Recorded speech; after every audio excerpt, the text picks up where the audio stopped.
저희 원문 함께 읽어보도록 하겠습니다.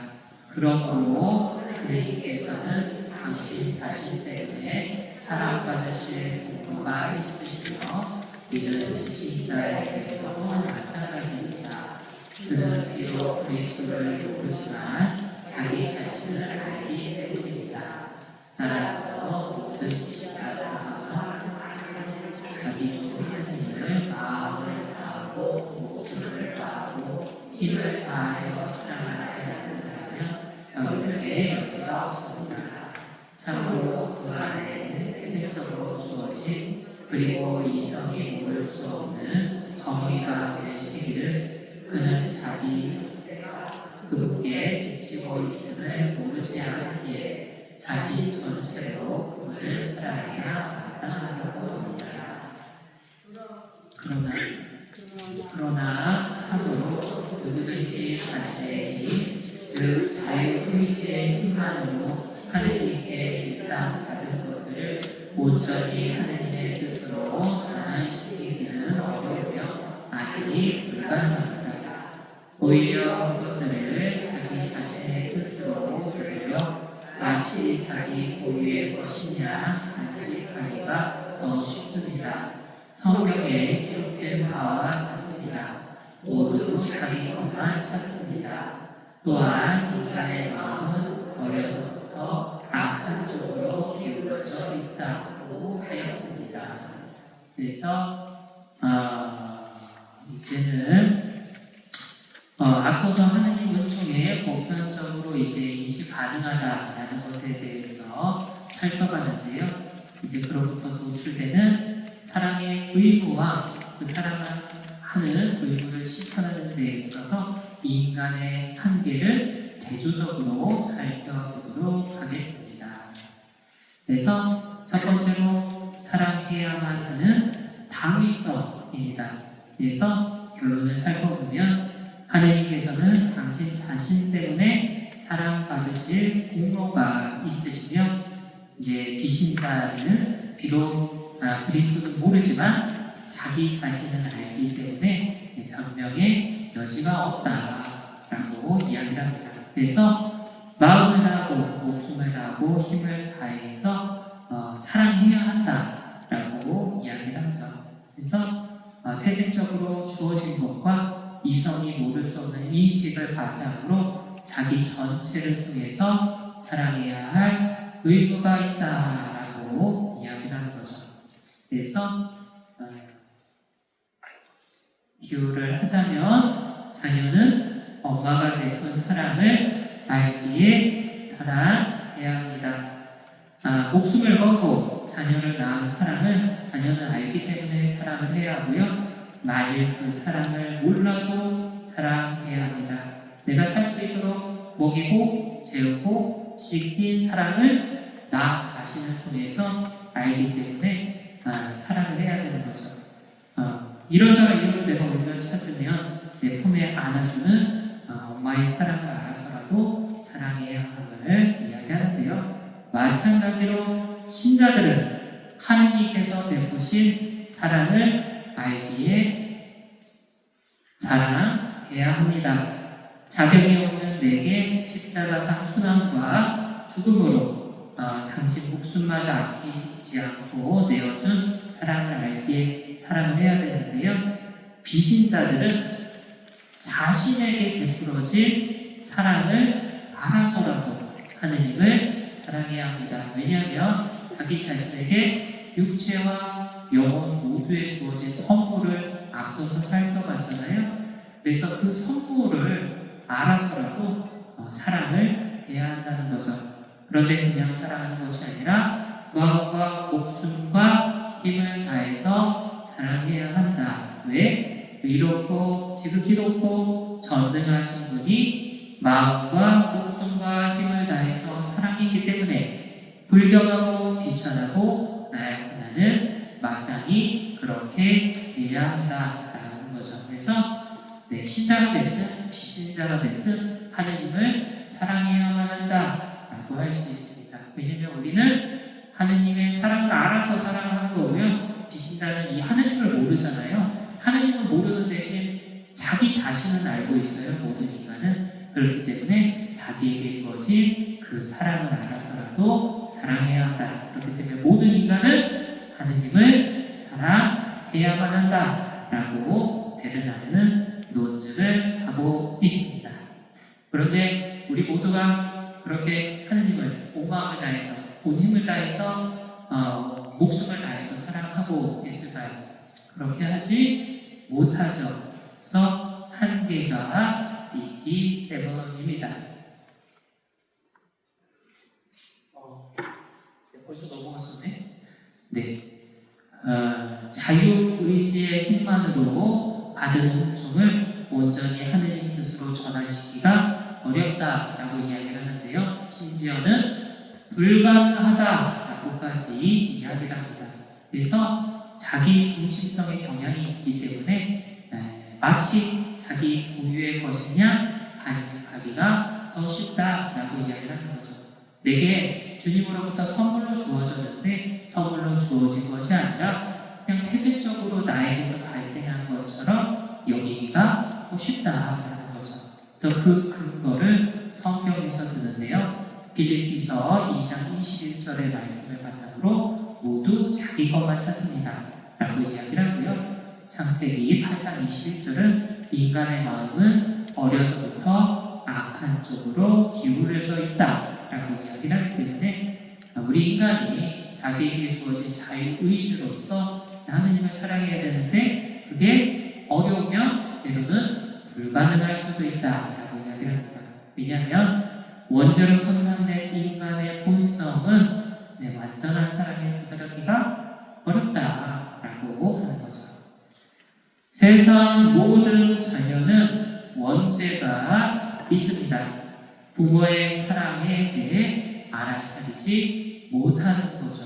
왜? 자신에게 베풀어진 부모의 사랑이 당연하다고 생각하거든요.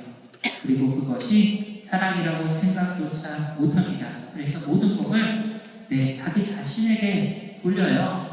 이렇게 자식이 자신에게 돌리면 어떤 말을 하게 되냐면 아빠가 도대체 나에게 해준 것이 뭐가 있는데 그래서 넘치도록 베풀어줬음에도 불구하고 내가 그것을 당연하게 여기게 되면 내가 알아차리지 못합니다.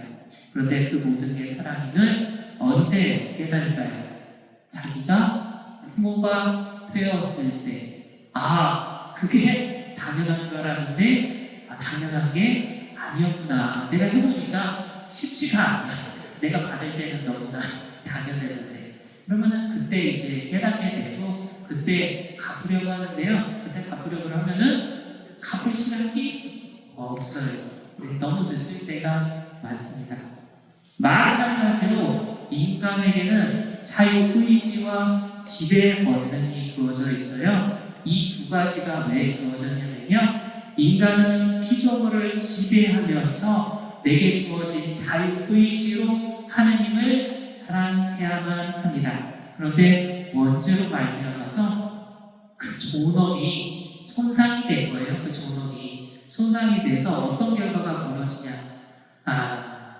정반대의 결과가 벌어집니다. 내가 피조물을 지배해야 되는데 지배당하게 되고요. 내가 자유의지로 하느님을 사랑해야 하는데 자유의지로 하느님을 거부하게 되고 정반대의 결과가 나오는 거죠. 그리고 모든 공을 자기 자신에게 돌리게 됩니다. 그래서 말하죠. 주님이 도대체 내게 해준 게 뭐가 있는데 그런데 그 모든 게 사랑임을 깨닫는 때가 와요. 언제 올까요? 내가 이 세상 삶을 마치고 주님 앞에 갔을 때 비로소 깨닫게 됩니다. 왜냐하면 우리가 주님 앞에 갔을 때 어떤 일이 벌어지냐면요. 약간 새끼로 세는데 주님 앞에 갔을 때는 내가 이 세상에서 했던 행적들이 모두 벌어지고요. 주님께서 베푸셨던 모든 은총들이 모두 내 앞에 드러난다라고 이야기를 합니다. 그래서 내가 이 세상 살았을 때는 그게 당연하다라고 생각을 했는데 주님 앞에 가서 보니까 그 모든 게 사랑이란 걸 알게 돼요.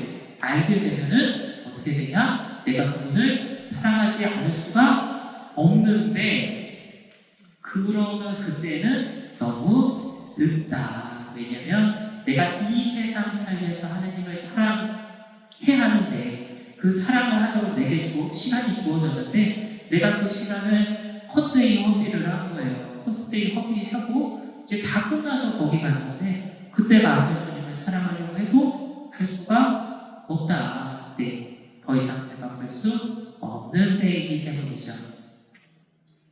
그래서 정리를 해보면요, 우리는 하느님의 사랑을 알 수 있다. 그래서 내게 주어진 것들을 통해서 나 자신을 통해서도 알 수 있고요, 하느님을 통해서도 알 수 있습니다. 그렇기 때문에 모든 인간은 하느님을 사랑해야만 한다. 그런데 역설적으로 그 사랑을 실천하기가 어렵고 때로는 불가능하기까지 하다. 왜냐하면 원죄로 인해서 내게 주어진 존엄에 손상됐다라기보다는 상흔이 있다라고 보는 게 맞아요. 왜냐하면 이미 그 원죄는 모두 없어졌으니까. 그런데 우리가 상처가 크게 나면은 이제 흔적이 남잖아요. 흔적이. 그런데 그 흔적으로 말미암아 우리 인간이 그 원죄가 없어졌음에도 불구하고 악으로 기울던 그 성향이 남아 있습니다.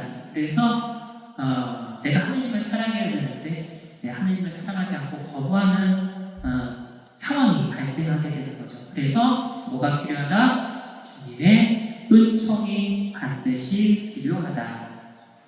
그래서 요약을 하자면요, 베르나르는 비신자도 자연법과 이성으로 하느님 사랑의 의무를 인식할 수 있기 때문에 변명이 없다라고 주장을 합니다.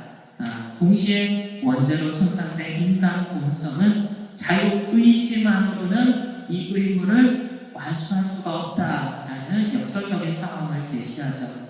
이는 은총의 필요성으로 이어지게 됩니다.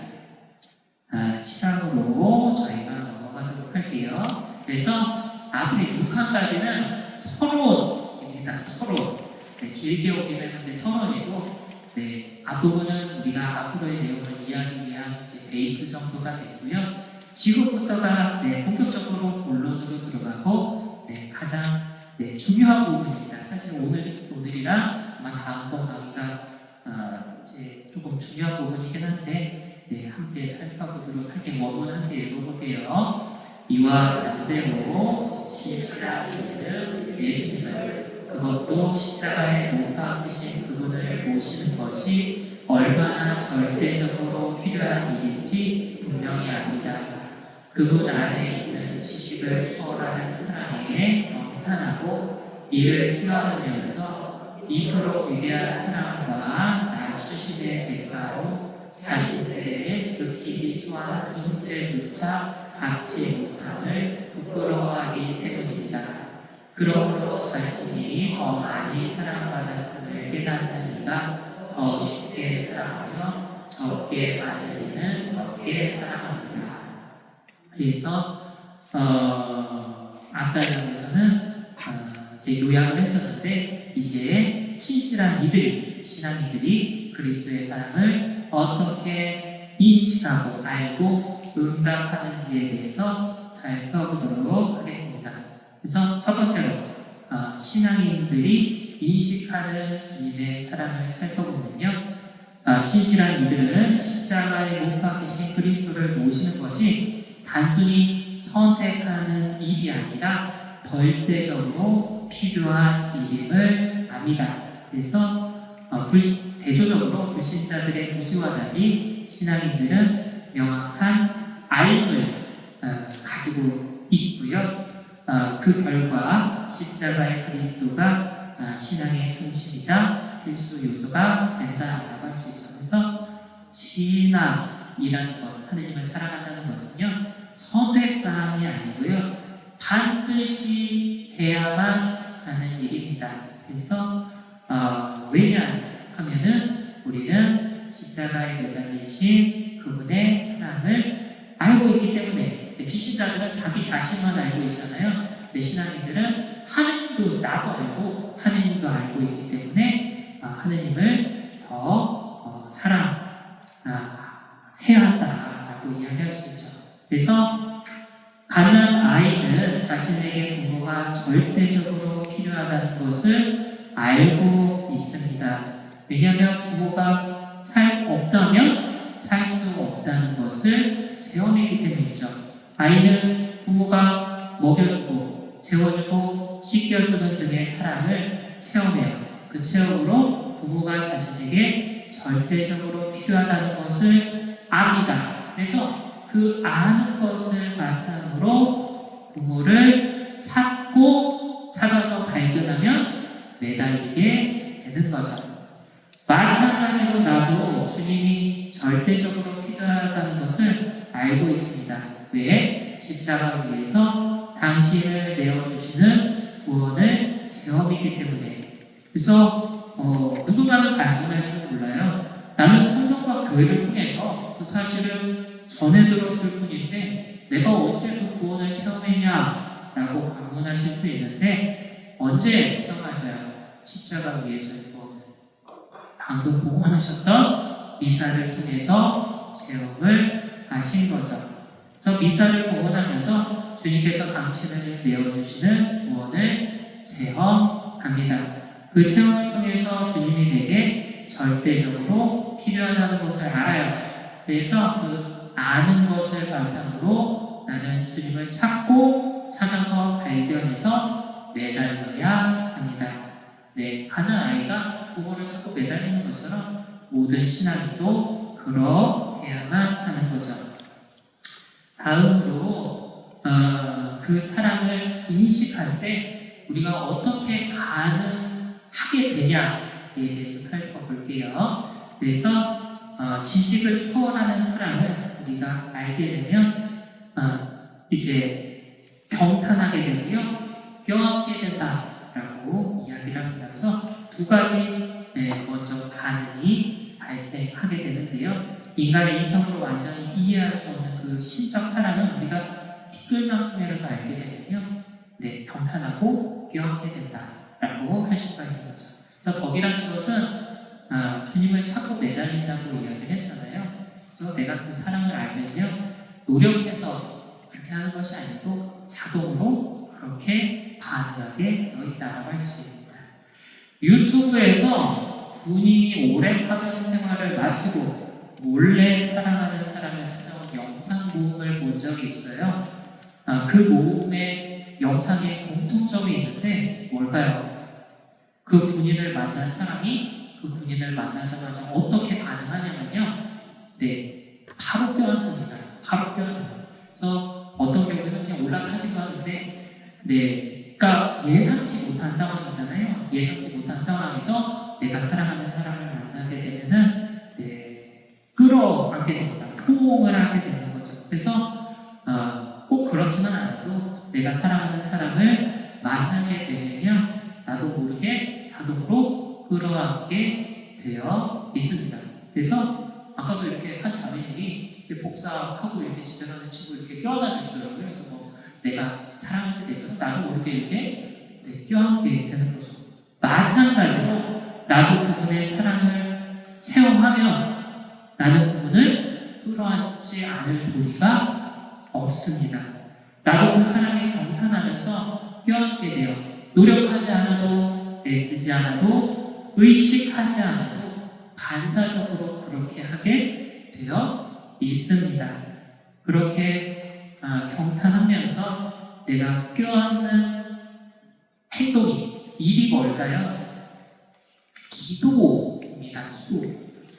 기도라는 것은 내가 하나님을 찾고 매달리는 거예요.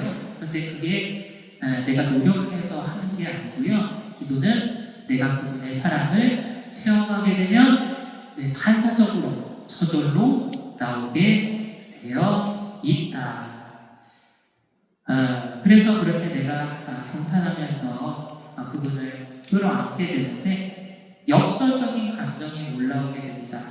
부끄러워하게 되면 내가 그렇게 경탄하면서 껴안은 후에도 왜냐하면 내가 받은 사랑이 너무나 큰데 그 사랑에 내가 응답하는 것은 너무 작아. 그래서 역설적으로 부끄러워하게 되어 있는 거죠. 그래서 어느 스님이 이런 이야기를 했다고 해요.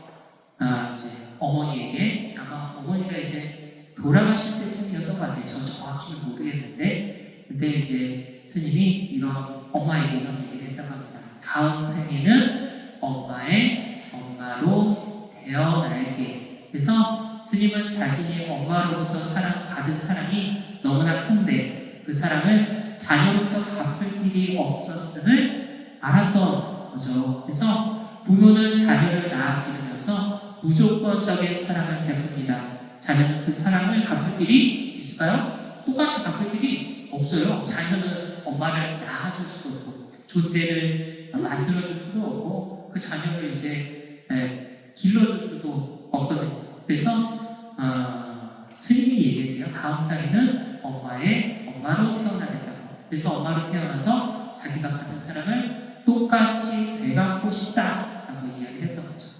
마찬가지로 내가 주님으로부터 받은 사랑이 무엇인지 알고 얼마나 큰지 안다면 그 사랑을 되갚을 길이 없다는 것도 알게 됩니다. 왜냐하면 나는 그것처럼 앞서 살펴던 육적, 영적 선물을 드릴 수가 없을 뿐더러 그분께는 무엇 하나 필요하지 않기 때문이죠. 왜? 그분은 완전하신 분이기 때문에 무엇 하나 부족하지 않고 필요치가 않아요. 그런데 이제 같은 것으로 되갚기는커녕 아주 작은 사랑으로도 응답하지 못함을 내가 깨닫게 됩니다. 그렇게 깨달으면 부끄럽지 않을 수가 없는 거죠. 그래서 우리가 온 마음을 다해서, 온 힘을 다해서, 목숨을 다해서 사랑해야 하는 이유는요, 그 모든 것을 내가 선물로, 사랑으로 받았기 때문입니다. 그래서 내가 받은 것을 그대로 이제 내어드려도, 모자란데, 사실 그것조차 우리는 할 수가 없다는 거죠. 그래서, 내가 그분의 사랑을 인식하면, 알게 되면은 그 사랑에 경탄하면서 그분을 끌어안게 되는데 이렇게 끌어안는 과정 안에서 그렇다면 나는 그렇게 큰 사랑을 받았는데 얼마나 주님을 사랑했나 라고 이렇게 되돌아보게 되면은 부끄러워지죠. 그래서 그 부끄러움으로 말미암아 그분을 더 사랑하게 되는 계기가 된다. 그래서 그렇게 우리가 하느님을 사랑해야 하는데 사랑의 정도가 다릅니다. 누군가는 하느님을 열렬히 사랑하고 이제 누구는 적게 사랑하는데 그 이유를 살펴볼 텐데요. 더 많이 사랑받았음을 깨닫는 이가 더 쉽게 사랑한다라고 할 수 있습니다. 그래서 받은 사랑의 인식 정도, 알매 정도가 응답하는 사랑의 강도를 결정하는 거죠. 그래서 내가 받은 은총에 대해서 얼마나 아냐에 따라서 사랑의 응답을 좌우할 수 있다는 거죠. 그래서 하나님 사랑은 내가 하나님으로부터 은총을 몽땅 받아야지만 내 몽땅 사랑하는 것이 아니고요. 몽땅 받았음을 많이 알면 알수록 더 많이 사랑할 수 있다. 그래서 내가 그분 사랑을 알기만 한다면, 조금이라도 안다면 그분을 사랑하지 않을 도리가 없는 거죠. 자녀들은 부모를 사랑합니다. 왜? 부모가 먼저 사랑했기 때문이죠. 그리고 많이 사랑받으면 많이 사랑해요. 그런데 반드시 그런 것만은 아니에요. 많이 사랑받았음에도 적게 사랑하는 경우가 있습니다. 왜 그럴까요? 자녀가 부모에게 받은 사랑을 알지 못하는 경우도 있기 때문입니다. 그래서 많이 사랑받았음에도 그 사랑을 깨닫지 못하면 적게 사랑하게 돼요. 왜냐면 나도 그렇게 알고 있으니까 적게 사랑받았다고. 그리고 세상 모든 자녀가 그러하죠. 그러나 앞서 말씀드렸던 것처럼 깨닫는 때가 온다. 언제? 내가 부모가 되어서. 그래서 그때 갚으려고 하지만 너무 늦는 경우가 많죠. 내게 되갚을 시간이 되갚기 위해서 주어진 시간이 금방 끝나버리거든요. 내 예상과 달리. 그래서 주님께서도 우리 인간을 똑같이 사랑합니다. 앞서 살펴봤던 것처럼 육체와 영혼에 똑같은 은총을 주셨고요. 모든 인간을 구원하기 위해서 십자가에서 당신을 내어주셨습니다. 그 사람이 선하건 악하건 상관없이 똑같이 은총을 베풀어 주신 거죠. 그런데 모든 사람이 그 사랑을 아는 것은 아닙니다. 누군가는 그 사랑을 많이 알고 있고요. 누군가는 그 사랑을 알지 못하죠. 그래서 응답의 결과가 달라져요. 많이 아는 사람은 많이 사랑하게 되고 알지 못하는 사람은 사랑하지 않습니다. 그러나 깨닫는 때가 반드시 와요. 어느 누구도 예외 없이. 언제? 내가 이 세상 삶을 마치고 주님 앞에 갔을 때. 그러나 그때 되갚으려고 해도 갚을 수가 없다. 내가 주님을 사랑하기 위해서 주어진 시간이 다 끝나게 되면 그때는 더 이상 할 수가 없거든요. 정리를 해볼게요. 그래서 신실한 이들과 불신된 자들이 있는데 앞전에 말씀드렸던 것처럼 불신자들은 하느님을 전혀 믿지 않는 사람만 의미하지는 않고요. 그 사람들을 포함해서 하느님을 이제 거의 이제 잘 사랑하지 않는 그런 어떤 신앙의 초보자도 포함한다라는 것을 알려드리고요. 우리 대부분이 그 불신자에 포함한다고 생각하셔야 합니다. 우리는 신실한 이들이라고 하기에는 너무 무조건 저를 포함했어요. 그래서 신실한 이들은 절대적으로 하느님을 사랑하는 것이 절대적으로 필요하다라고 알고 있습니다. 선택사항이 아니라. 반면에 불신자들은 그것에 대해서 알지 못하는 경우가 많죠.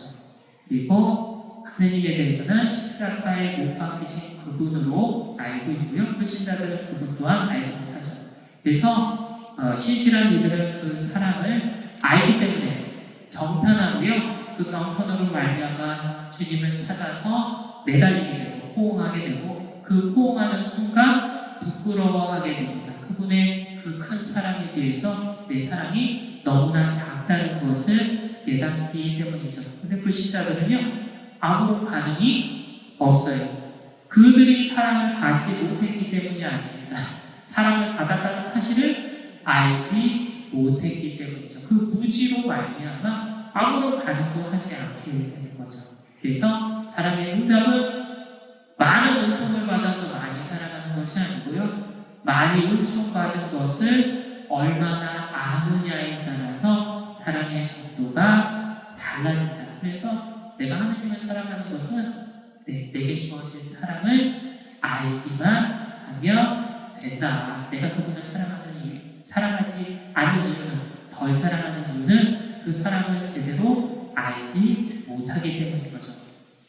요약을 하자면 신실한 이들은 십자가에 못 박히신 그리스도를 선택하는 것이 아니라 절대적으로 필요한 존재로 인식하고요. 그분의 지식을 초월하는 사랑에 경탄함에 호로하면서도 그에 합당하게 응답하지 못하는 것을 부끄러워합니다. 그래서 받은 사랑을 더 깊이 알면 알수록 더 강하게 사랑으로 응답하지 않을 도리가 없다라고 베드로는 이야기하죠. 원문 함께 읽어볼게요. 정녕 유다인이든 유교인이든 교회가 체험하는 그러한 사랑의 가시들로 결코 자극받지 못합니다. 교회는 이렇게 말합니다. 저는 사랑으로 상처를 입었어요. 또다시 말합니다. 저를 꽃으로 맞춰주고 사랑으로 둘러싸주세요. 제가 사랑으로 앓고 있거든요. 교회는 솔로몬 임금이 그의 어머니가 심어진 왕관을 쓰고 있는 것을 봅니다. 아버지의 외아버님께서 당신의 십자가를 지고 가시는 것을 봅니다. 매맞고 침뱉음 당하시는 장군의 주님을 봅니다. 생명과 영광의 창시자께서 못에 박히시고 창에 찔리시며 온갖 모욕에 시달리시다 마침내 당신 친구들을 위해 그 사랑하는 목숨을 내어주시는 것을 봅니다. 이 모든 것을 보기에 사랑의 칼이 교회의 영혼은 더욱 꿰꾸리며 교회는 말합니다. 저를 꽃으로 맞춰주고 사과로 둘러싸주세요. 제가 사랑으로 앓고 있거든요. 잘못된 여러분이 마음속 토속 때문에 갖고 있는 거예요. 네, 그래서 앞서서 개인적인 사랑에 있다고 이제 우리가 사랑으로 응답해야 된다라는 것을 다뤘는데요. 이제 교회 공동체가 그리스도의 순환을 통해서 체험하는 사랑의 상처를 묘사하게 됩니다. 그래서 베르나르 성인은요, 이거 말고도 아가서 주회라고 해서 아가서와 관련해서 주의를 한 저작이 있습니다. 물론 끝까지 이제 주의하지 못하셨어요. 중간에 이제 주님께서 부르셔가지고 주님께로 가셨거든요. 그래서 사실 그 내용도 굉장히 좋은데, 네, 일단은 네, 이것부터 살펴보도록 하는데, 앞으로의 내용에서 네, 베르나르 성인이 아가서를 이용해서 이제 설명하는 경우가 있어요. 그것을 참고하시면 되겠습니다. 그래서 교회 공동체가 체험하는 주님의 사랑을 먼저 살펴볼 텐데요. 네, 대조적인 모습을 보입니다. 유다인이든 이교인이든 그리고 교회를 이렇게 대조시켜서 보여주는데요. 그래서 교회 많이 사랑의 가시들로 자극을 받는다라고 이야기를 합니다. 교회 많이 체험하는 특별한 은총이라고 할 수 있어요. 왜냐하면 네, 불신자들은 그 사랑에 대해서 알지 못하기 때문에 우리 신자들에게만 주어진 특별한 은총이라고 할 수 있는 거죠. 그래서 교회는 고백합니다. 저는 사랑으로 상처 입었어요. 그래서 사랑이 주는 달콤한 고통에 대해서 이제 이야기를 합니다. 신자분들은 멜 깁슨 감독의 패션 오브 크라이스트라는 영화 아시죠? 그래서 아마 한 번쯤은 보셨을 텐데요. 그걸 비신자들이 보면 어떤 감상을 보일까요? 너무 잔인하다고 할 거고요. 너무 자극하다고 할 겁니다. 그러니까 고난에 대한 묘사가 너무 생생해서 그래요. 그래서 사실 순환을 과장한 게 아니고요. 그냥 있는 그대로 가장 이제 현실에 가깝게 보여준 작품이라고 평론가들은 이야기하는데요. 그럼에도 불구하고 비신자들에게는 잔인함과 잔혹함만 보입니다. 그래서 그들에게는 네, 별다른 영향을 끼치지 않아요. 그래서 그 영화 보고 나면 그냥 눈살만 찌푸려져요. 그래서 기분이 안 좋아. 그래서 그런 영화 봐서 이제 보통 기분이 좋지 않잖아요. 그런데 신자분들이 보면 어떨까요? 물론 그럼에도 불구하고 잔인하고 잔혹하다고 이야기를 하실 겁니다. 그러나 그것으로 끝나지는 않을 거예요. 왜냐하면 그분께서 그 순환을 왜 겪으셔야만 했는지 우리 신앙인들은 알기 때문이죠. 왜? 나를 너무나 사랑해서 사랑하는 나를 구원하기 위해서 그 순환을 기꺼이 감수하셨다는 것을 알기 때문에 우리는 그분의 순환에서 나를 향한 사랑을 바라봅니다. 그래서 그 사랑이 내게 영향을 끼쳐요.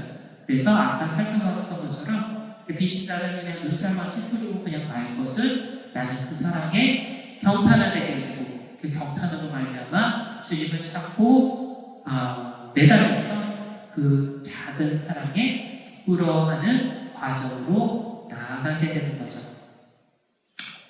베르나르는 그 사랑을 아가서를 인용해서 설명합니다. 저를 꽃으로 받쳐주고 사과로 둘러싸주세요. 제가 사랑으로 앓고 있거든요. 그래서 그 사랑이 너무 크기 때문에 영적 질병을 앓게 된다라고 이야기를 하는데요.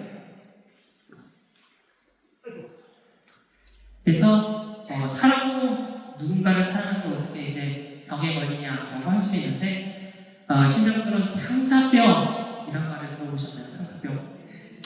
물론 의학적인 진단병은 아닌데요. 상사병을 앓는 사람들은 분명히 있습니다. 상사병에 왜 걸릴까요? 누군가를 너무나 사랑하는데 그 사랑하는 대상을 만날 수 없을 때 그리워하면서 갈망할 때 생기는 마음의 병입니다. 마찬가지로 베르나르는 신앙인들이 아가서를 빌어서 이제 그 상사병을 알고 있다라고 이야기합니다. 내가 주님을 너무나 사랑하는데 만날 수가 없어서 그리워하고 갈망하게 된다는 거죠. 그래서 그렇다면 그 병에 대한 치료법이 뭐냐? 더 많은 사랑의 표징들로 둘러싸이는 것이다 라고 이야기를 합니다. 그래서 상사병에는 약이 있을까요? 약이 있나요? 있죠. 그 살아가는 대상을 만나면 되죠. 그래서 약이 있으면 불치병이 아닙니다. 네, 사랑하는 사람을 만나면 됩니다. 그래서 왜냐하면 사랑하는 사람을 만나지 못해서 앓는 병이니까요. 그런데 만약 이런저런 이유로 지금 당장 만나지 못한다면 어떻게 해야 할까요? 그 사랑했던 추억을 되짚어서라도 버텨야 합니다. 제위의 그날을 기다리면서. 마찬가지로 신앙인은 사랑하는 주님을 만나지 못해서 상사병을 앓게 된다라고 이야기를 해요. 여러분도 상사병 알고 계시나요? 너무나 보고 싶어요. 내가 아플 지경이 돼야 되거든요. 너무 갈망하고 이제 너무 보고 싶고 그래야 되는데 네, 그렇지 않은 경우가 많은데 왜 그러냐? 내가 내 사랑을 알지 못해서 그렇다. 그분이 나를 사랑하지 않아서가 아니라 내가 알지 못해서 그러니까 네, 사실은 간단해요. 알기만 하면 돼, 알기만. 그래서 우리 모두는 결국에는 그 상사병을 알게 될 거예요. 그래서 내가 그렇게 이제 주님을 만나지 못해서 상사병을 알게 되는데 이런저런 이유로 우리가 주님을 만날 수가 없어요. 여러 가지 이유가 있는데 여하튼 주님을 그렇게 만나지 못하면 어떻게 해야 된다? 사랑했던 추억을 되짚어서라도 버텨야 합니다. 그래서 그 추억이 바로 꽃과 사과라고 베르나르는 아가서를 통해서 이제 이야기를 하는데 그 꽃과 사과가 무엇인지는 나중에 살펴보도록 하겠습니다. 그래서 사랑했던 추억을 되짚는다는 것은 미리 정답부터 말씀드리면 묵상입니다. 묵상. 네, 묵상. 그래서 하나님을 만나는 게 관상이라고 이야기를 하잖아요. 관상이 앞서서 묵상이 전해야 한다라고 할 수 있는 거죠. 그렇다면 상사병을 앓게 하는 예수님의 사랑을 내가 순서대로 살펴보게 되면요.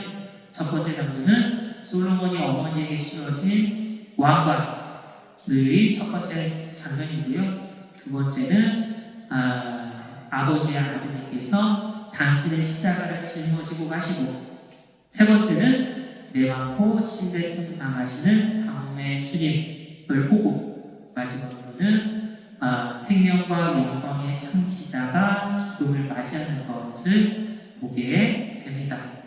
그래서 패션 오브 크라이스트 영화에서는 겟세마네 동산에서 기도하시는 것으로 영화가 시작이 돼요. 그리고 순차적으로 순환이 이어지는데요. 보신 분들은 기억하실지 모르겠는데 두근두근 과거 회상 장면이 삽입되어 있습니다. 예수님의 어린 시절이나 목술로 일을 하며 어머니와 행복한 한때를 보내던 모습, 그리고 가르침을 펼치시던 때 등등. 근데 그 회상 장면이 끝나면요, 곧바로 잔혹한 순환 장면으로 돌아갑니다. 그러면 그 영상을 보는 사람들의 반응이 어떨까요? 충격이 크겠죠. 양극단의 모습을 보여주니까요. 베르나르가 제시하는 관상도 그럽니다. 그래서 아가서 3장 11절에서 어머니가 아들인 솔로몬에게 왕관을 씌워요. 그때 베르나르는 어머니는 성모님을, 솔로몬은 예수님을 가리키고요. 왕관은 인성을 뜻한다고 해석합니다. 즉, 온누리의 임금이신 성자께서 동정 마리아를 통해 인성을 취하셨음을 의미하죠. 그래서 저 높이 있던 분이 한없이 낮아지는 것을 보는 거죠. 그런데 그렇게 인간이 돼서 낮아지는 것에 그치지를 않죠. 성부의 외아들이 무거운 십자가를 지고요. 존엄한 주님이 매맞고 조롱당하고 생명의 주인이 못 박혀 죽는 것을 봅니다. 그래서 하느님이 자신을 한없이 낮춰서 인간이 되었는데 이 자기 낮춤이 얼마나 낮은 거냐면요. 인간이 하루살이로 낮아지는 것보다 더 낮아지는 거예요. 여러분이 이제 하루살이로 낮아진다고 생각하면 어떨 것 같으세요? 그것조차도 너무 낮아지는 건데 사실 그거는 유한한 존재에서 유한한 존재로 낮아지는 것을 의미해요. 근데 하느님이 인간이 된다는 것은요, 무한하신 분이 유한하게 되었다는 것을 의미하기 때문에 그 낮아짐을 참을 수 없습니다. 그런데 그렇게 낮아졌어요. 인간은 낮아졌는데 그렇게 낮아진 것에 그치지 않으시고요.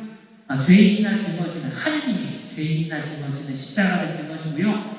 존엄한 분이 존중받고 해야 될 분이 비천하게 매맞고 조롱당하고 생명의 주인이 생명을 만드신 분이시잖아요. 창조주시잖아요. 생명의 주인이 역설적으로 십자가에 못 박혀 죽게 됩니다. 그래서 있을 수 없는 일이 벌어지게 돼요. 있어서도 안 되는 일이 벌어지고 무엇 때문에?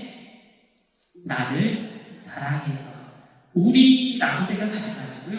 나라고 생각해야 됩니다. 나를 사랑해서 그 모든 일을 하실 거고 나는 그것을 어떻게 한다? 본다. 그것을 보면은 사랑하지 않을 우리가 없다. 그래서 그 사랑이 내 영혼에 끼치는 영향을 살펴보면요. 사랑의 칼이 교회의 영혼을 더욱더 꿰뚫는다라고 이야기를 합니다. 그래서 아가서 9절에 재인용을 하면서 사랑의 마음이 심화된다라고 이야기합니다. 그래서 내가 수많은 목격 보게 되면은 사랑의 상처를 더욱 깊게 하고요. 내가 그 사랑의 상처가 더 깊어지면 상상하기 더 깊어지면 어떻게 돼요? 그 대상을 더욱더 갈망하게 된다라고 할 수 있는 거죠. 그래서 부모가 자녀를 먹여 살리기 위해 일을 해요. 근데 여러분 다 일 해보셨죠? 근데 돈을 번다는 게 남의 돈 번다는 게 쉽지가 않습니다. 굉장히 힘들게 기대야 하고요. 일하는 과정에서 굉장히 굴욕적인 배움도 당하고 때로는 자기 자신을 온전히 내려놔야 하기도 해요. 그래서 그것을 나만을 위해서는 쉽지가 않습니다. 그런데 가족을 위해서는 그 모든 것을 감내할 수가 있어요. 특히 내가 사랑하는 자녀를 위해서는 가능하다고 할 수 있죠. 그런데 만약 그 모습을 그렇게 힘들게 일하고 굴욕당하고 모욕당하고 이렇게 하는 모습을 자녀가 봤어. 그러면 자녀의 마음이 어떨까요? 아프지 않을 수가 없습니다. 내가 그동안에 그 돈을 쓰면서 아무런 생각이 없었는데 그렇게 이제 힘들게 돈을 버는 모습을 자녀가 보게 되면 아프게 되고요. 그렇게 아프면 아픔으로 말미암아 사랑하지 않을 도리가 없다. 왜냐하면 내가 그 사랑을 받기 때문에.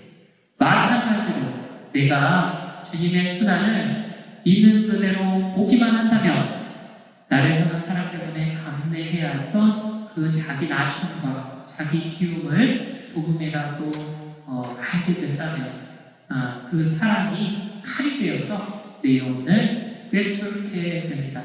그러면 내가 주님을 향한 사랑으로 알게 돼요. 그러면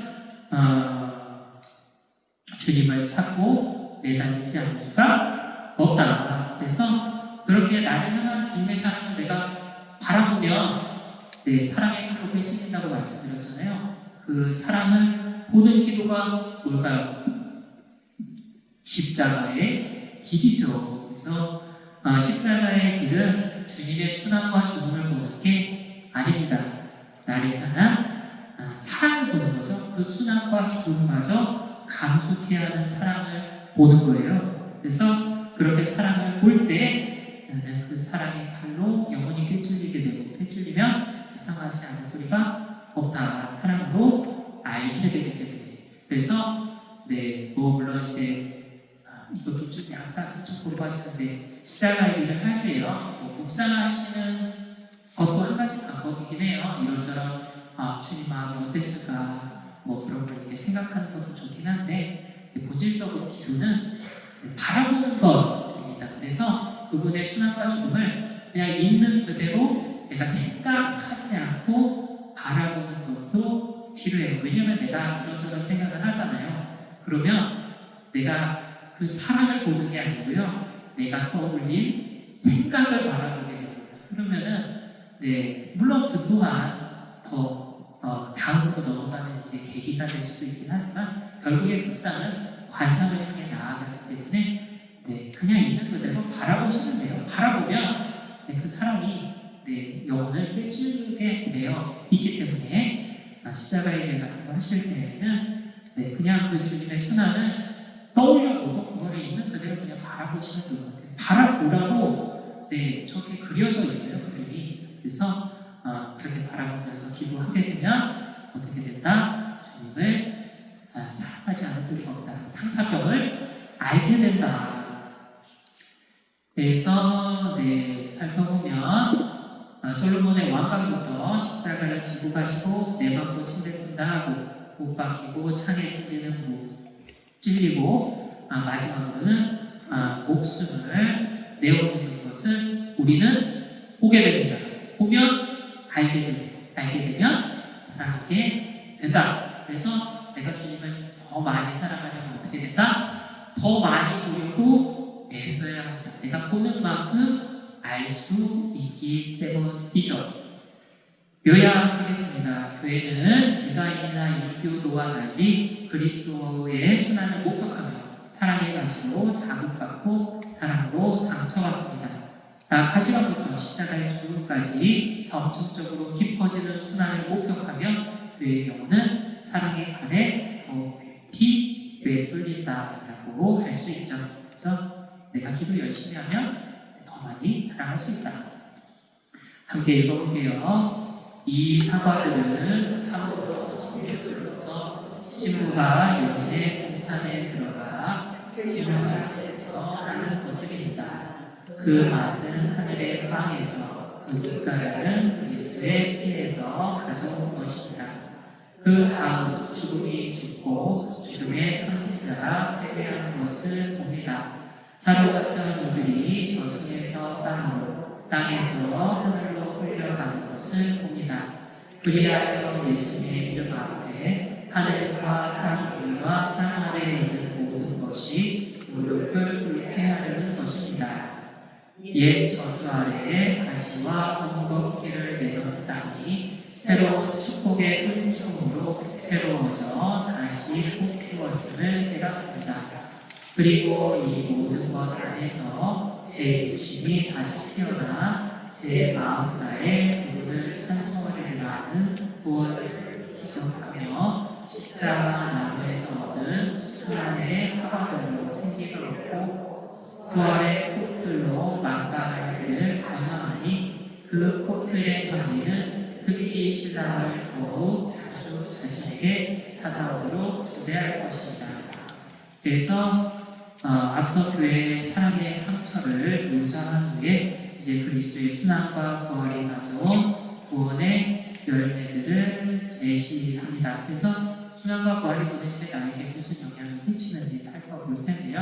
첫 번째는 성체성사의 힘입니다. 주님의 사랑이 가져온 첫 번째 열매라고 할 수 있는데요.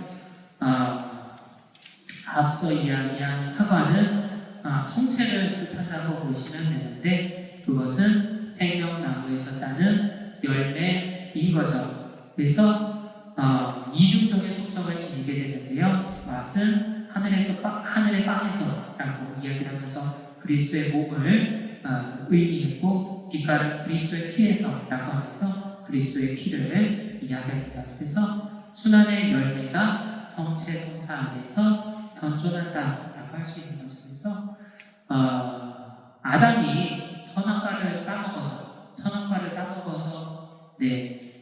하늘나라에서 내쫓기게 되었잖아요. 주님께서 당신 순환과 죽음으로 성체라는 열매를 맺어서 선악과를 따먹어서 죽은 인간이 성체를 받아보시면서 다시 살 수 있게 되었다라고 이야기할 수 있죠. 어떤 부모가 갖는 아이에게 우유 수유를 해왔어요. 그래서 항상 이렇게 아기가 이렇게 훑어서 우유를 먹으면서 이제 배를 불렸었는데 어느 날 이런저런 이유로 아이를 잠시 떠나야만 합니다. 그런 부모가 가장 먼저 해야 할 일은 무엇일까요? 돌아올 때까지 먹을 우유를 준비해 둬야 합니다. 그래서 아이에게 우유가 반드시 필요하기 때문이죠. 우유가 없으면 아이는 죽어요. 게다가 우유를 먹던 아이는 우유를 먹지를 않습니다. 그러니 아이가 굶주리지 않도록 우유를 미리미리 준비해야 되죠. 마찬가지로 하느님이 사람이 되셔 인간과 함께 있었습니다. 이 상태에 있었던 거죠. 그러던 중 인간의 곁을 이런저런 이유로 잠시 떠나야만 했습니다. 그런데 인간에게는 주님이 없으면 안 돼요. 그래서 당신이 다시 오실 때까지 먹을 양식을 준비합니다. 당신의 순환과 죽음에서 비롯한 삶과 비로소 성체 성사를 제정하시죠. 내가 그 성체로 그분의 재림 때까지 굶주리지 않도록 배불리기 위해서인 거죠. 두 번째 열매를 살펴보면요. 죽음이 죽고 죽음의 창신자가 패배했다라고 이야기를 하면서 인간에게 더 이상 죽음이 없고 그 죽음의 창신자는 악마를 가리는데 그 악마가 패배를 했다라고 합니다. 그래서 그 죽음이 죽고 악마가 패배해서 어떤 결과가 나오냐? 저승에서 땅으로, 땅에서 하늘로 올라가게 된다라고 이야기를 하죠. 구원이 성취된다라고 하셨습니다. 그래서 인간이 죽으면 원래대로라면 이제 다 지옥에 가는 건데 그렇게 지옥에 가는 게 아니라 지옥에 있는 영혼들이 땅에서 다시 하늘나라로 올려진다라고 할 수 있는 거죠. 부모가 자녀에게 자유롭게 놀라고 해요. 대신에 다치지 않으려면 물가에 가지 말라고 경고를 합니다. 그런데 누군가 자녀에게 말해요. 와서 야, 물가에 가서 놀아. 물가 가면 더 재밌어. 그래서 자녀가 그 말에 귀 기울여서 물가로 가서 놀다가 깊은 물에 빠졌어요. 그렇게 빠져서 허우적대고 고통받고 있습니다. 이대로라면 반드시 죽게 되어 있어요. 부모가 이 모습을 본다면 어떻게 할까요? 아이를 구하기 위해서 그 물에 뛰어들겠죠. 그렇게 뛰어들어서 자녀를 무트로 일단 끌어올릴 거고요. 무트로 건져낸 다음에는 우리가 본래 있었던 집으로 데리고 갈 겁니다. 마찬가지로 주님께서는 인간에게 죽지 않으려거든 동산에 있는 열매를 먹지 말라고 합니다. 그런데 사탄이 찾아와서 말해요. 먹어도 된다고.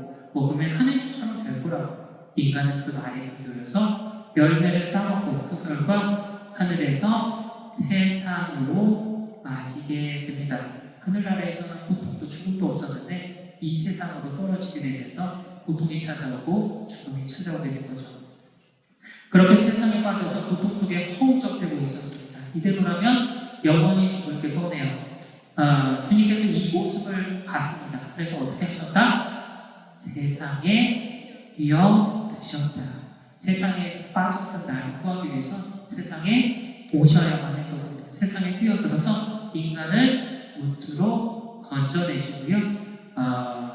자녀가 떠나온 하늘나라로 데려가기로 하죠. 그래서 지옥에서 세상으로, 세상에서 하늘나라로 끌어올리는 거죠. 그래서 세 번째 열매를 살펴보면요. 옛 저주, 원죄를 의미합니다. 원죄가 새로운 축복으로 대조되는데요. 가시와 엉겅퀴를 내던 땅이 다시 꽃피우게 된다라고 이야기합니다. 저 새로운 축복의 은총인 거죠. 저주받은 땅이 은총으로 새로워졌습니다. 어린 아이들이 장난감을 갖고 놀아요. 그런데 장난감을 갖고 놀면서 이런저런 감각들을 발달시키며 성장합니다. 그런데 아시다시피 아이들은 장난감을 잘 고장냅니다. 잘 다룰 줄 몰라서요. 그러면 장난감에 고장나는 아이들은 슬퍼하겠죠. 그러나 슬퍼해도 방법이 없어요. 자신의 이거는 고칠 수가 없기 때문이죠. 그렇게 슬퍼하는 걸 보면 부모가 보면 어떻게 할까요? 그 장난감을 고쳐주려고 하죠. 자녀를 대신해서. 마찬가지로 인간의 원죄로 인간 자신뿐만 아니라 세상 모두가 저주를 받습니다. 그 저주로 말미암아 인간에게는 고통과 죽음이 찾아왔고 세상 또한 가시덤불을 내뱉게 되죠. 그런데 문제는 인간이 자기 자신은 물론이고 세상에 내려진 저주를 벗어나지 못합니다. 그래서 슬퍼해요. 주님께서 그렇게 슬퍼하는 인간을 봤어요. 그래서 묻혀준 거죠. 어떻게? 당신의 순환과 죽음으로 옛 저주를 없애고 새로운 축복을 내립니다. 그래서 나를 포함한 세상이 새로워지죠. 원죄로 시든 꽃을 축복하여 다시 꽃피게 하십니다. 이러한 열매들을 내가 순환과 부활로 인한 열매를 알게 될 때 결과를 살펴보면 시편 27장 7절의 말씀으로 인용해서 이야기를 하는데요. 제 육신이 다시 피어나 제 마음 나에 그분을 찬송하리라. 그래서 이 회복으로 말미암아 두 가지 갈망을 갖게 되는데요. 순환의 사과들로 세계를 얻고 부활의 꽃들로 만발하게 된다라고 이야기를 합니다.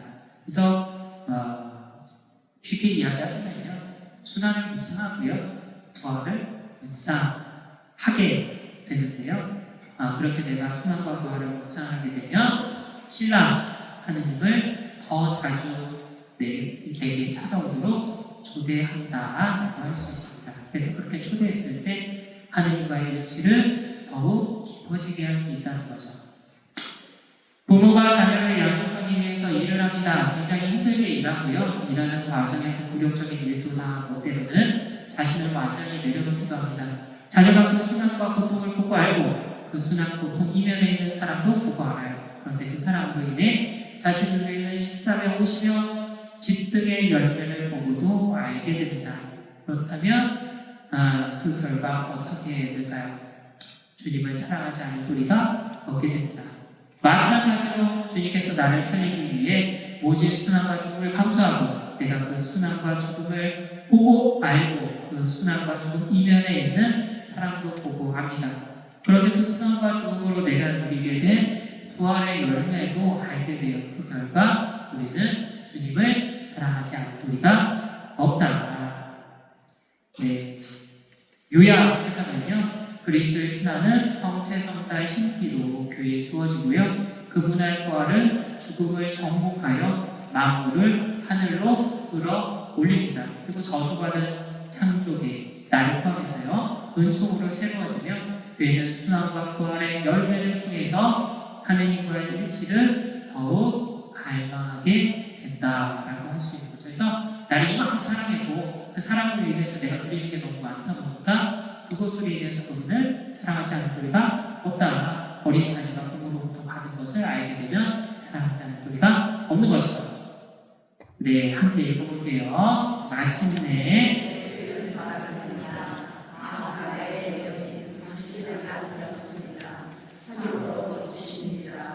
우리의 신사함으로 부릅니다. 신사함을 가리킴으로써 그녀는 무엇을 가망하는지 충분히 여깁니다.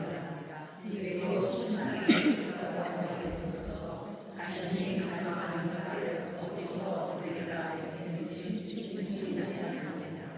우리는 자신의 눈물에서가 아니라 하느님께서 거룩하신 그 발의 옷들에서 얻는 것입니다.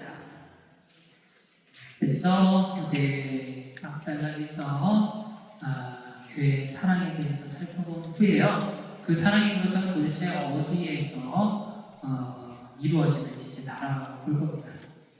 첫 번째로 그 사랑이 이루어진 장소를 살펴보면 그것이 이제 신상이라고 이야기를 하죠. 교회는 신앙을 아름답고 멋지다라고 찬미하면서 푸른 신상을 거론합니다. 저 신상은 신랑과 신부의 친밀한 만남의 공간을 의미하고요, 푸름은 그 만남으로 인해 누리게 되는 생명 그리고 충만함을 상징한다고 할 수 있습니다. 교회는 그리스도와의 일치를 갈망하면서 그 만남의 장소가 은총으로 충만하다라는 것을 고백하는 거라고 할 수 있죠. 침상, 침대라고 할 수 있는데요, 신랑과 신부가 하루 종일 일하다가 돌아왔어요. 그렇게 돌아와서 신랑과 신부예요. 신랑과 신부가 하루 종일 일하고 돌아와서 한 침대에 누웠어. 그럼 침대에 누워서 뭐 하나요? 잠만 자나요? 정말요? 신랑과 신부가 만나서 이제 이런저런 이야기를 나누겠죠. 하루 종일 있었던 일을. 그래서 대화를 할 겁니다. 그렇게 대화를 하다 보면 분위기가 무르익겠죠. 그래서 무르익으면 뭐 하나요? 신랑과 신부가 하나가 돼요. 네, 신랑에서 하나 되시잖아요. 그래서 그렇게 하나 되면 어떨까요? 우선 그 과정에서 기쁨을 누립니다. 그리고 그 하나됨을 통해서 내가 완전해지는 충만함을 누려요. 영혼의 반쪽을 되찾아서 내가 이제 완전해졌다라는 체험을 하거든요. 그리고 마지막으로 그 열매로 새 생명을 낳기도 합니다. 마찬가지로 침례는 신랑인 주님과 신부인 내가 만나는 자리에 그렇게 만나서 이제 이런저런 이야기를 나눠요. 그렇게 이야기를 나누다가 분위기가 무르익으면 하나가 됩니다.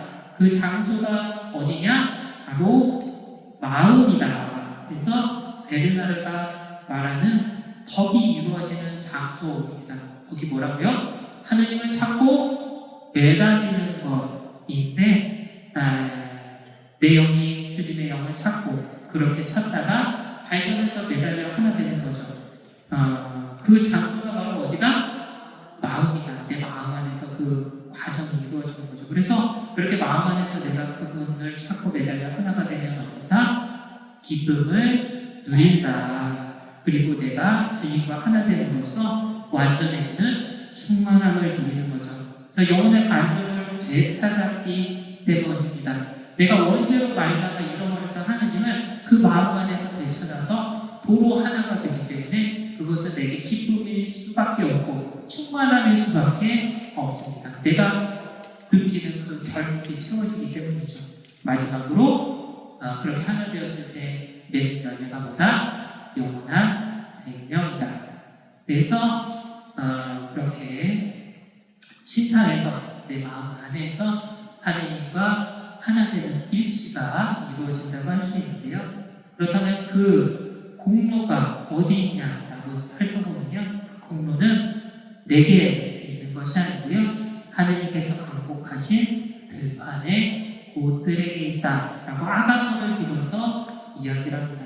인간의 노력이나 업적이 아니라 하느님의 선물 아니죠. 하느님의 은총 안에서 이루어진다고 할 수 있죠. 그렇기 때문에 인간은 겸손하게 감사할 필요가 있다.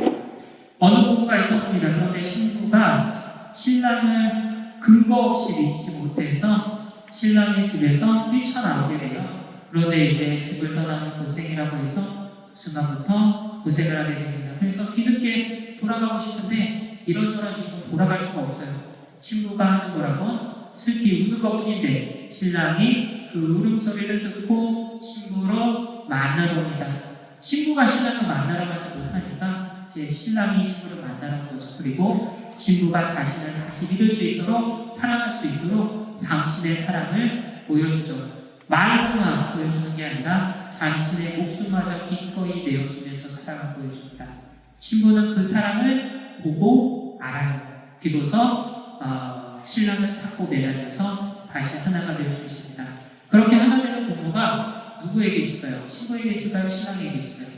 온전히 신랑에게 있죠. 신부가 하는 거라고 울고 찾고 매달리는 것밖에 없어요. 나머지는 다 신랑이 한 거거든요. 마찬가지로 나는 하나님과 하나 된 존재였어요. 원래 이 상태에 있어서 나는 창조되었을 때.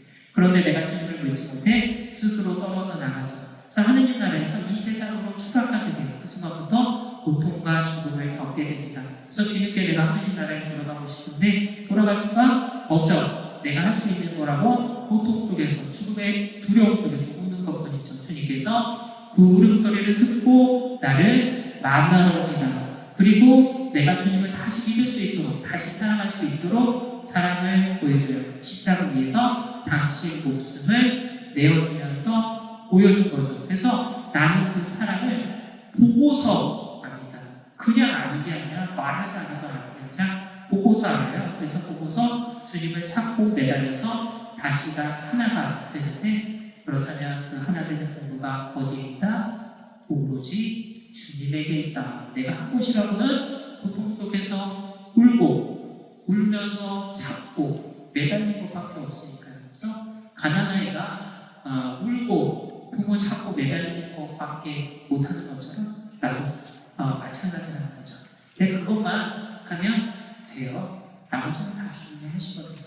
그래서 내 구원은 나의 노력으로 이루어지는 게 아니라 주님의 은총으로 이루어진다. 그런데 나는 그 노력으로 협력하게 된다라고 할 수 있죠. 그래서 인간의 공로와 하느님의 은총을 살펴보면요, 하느님의 강복으로 인해서 들판의 꽃들로 우리 인간을 충만하고 푸르게 합니다. 그래서 친밀한 만남이 가능하다고 할 수 있는 거죠. 요약하자면 교회는 그리스도의 친밀한 만남을 갈망하면서 그 만남의 장소인 침상, 마음이 푸르다고 고백합니다. 이 푸름은 인간의 공로가 아니라 하느님의 은총에서 얻는 것으로서 들판의 꽃들처럼 순수한 선물이다라고 할 수 있습니다. 그래서 내가 하느님을 사랑할 수 있는 이유는 그분의 선행하는 사랑이기 때문에 사실 모든 공로는 주님으로부터 온다라고 할 수 있고요. 오늘은 여기까지 하겠습니다. 마치기로 영광 하실게요. 영광이 성부와 성자와 성령께 성부와 성자와 성령의 이름으로 아멘. 고생하셨습니다.